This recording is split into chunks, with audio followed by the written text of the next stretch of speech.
Zülfiyə Mustafayeva, Müstəqil İnformasiya Agentliyi. Sualıma verməzdən əvvəl, cənab nazir, mən bildirmək istəyirdim ki, sizin bundan əvvəl mənim həmkarlarımın suallarına verdiyiniz cavablar əslində o qədər də qane-edici deyildi, şəxsən mənim nəzərimcə. Siz hər şeydən danışırsınız, amma heç nə demirsiniz. Yəni, belə bir formul vermək olsa sizin dediklərinizə. Məsələn, misal üçün birinci sinifə prioritetlə bağlı, qəbulla bağlı. Yəni, sizin dediklərinizdən mən sözün açığı, yəni nə çıxardıb yazacağımı bilmirəm. Çünki siz dediyiniz cavab problemin həllinə nə yəni bir işarədir, nə gələcək bu sahədə gələcək addımlara dair bir vəddir.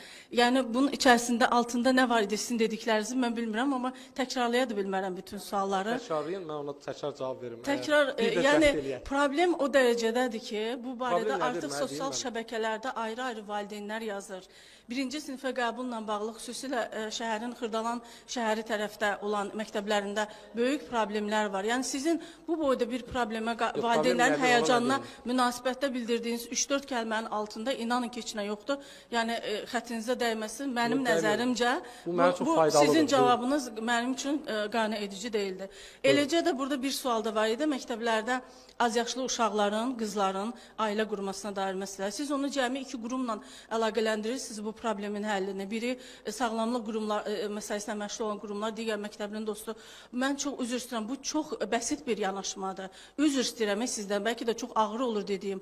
Amma çox bəsit yanaşmadır. 13-14 yaşında qızlar ərə verilir. Burada bir həyəcan təbliğ almaq lazımdır. Burada cəmi 2 dənə bir proyektdə, o birisi də sağlamlıq qurumlarına məşğul olan təşkilatlar nəyi nəzərdə tutursunuz? Siz QT-ləmi nəzərdə tutursunuz? Hanı bəs ailə qadın komitəsi? Hanı burada ombudsman girməlidir bu məsələdə ortaya? Bilirsiniz, burada qız uşaqların hüquqlarından, taleyindən gedir söhbət. Məktəb bir təkcə, yəni polemik açmaq istəməzdim. Mən sizə razı deyiləm, amma nəysə. Mənə görə bu briefing, həqiqətən biz bu brifinqə ona eləmirik ki, bu brifinqdə insanlar, bu ictimai görüş deyil də, bu brifinqdir. Jurnalist gəlir, peşəkarlıq nöqteyi nəzərindən. Mikrofonun imkanlarından istifadə elədim. Sualım nədən ibarətdir? Ucqaradağ kəndlərində, məktəblərdə təhsilin təşkili, bu sahədə problemlər aradan qaldırmaq üçün nə kimi sizin nəzərdə tutursunuz növbəti illərdə?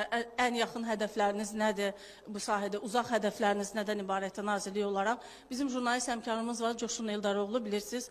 Artıq dərs verməyə başlayıb 2 ildən çoxdur. Şabran rayonunun Qazbabalı kəndinə gedir, gəlir.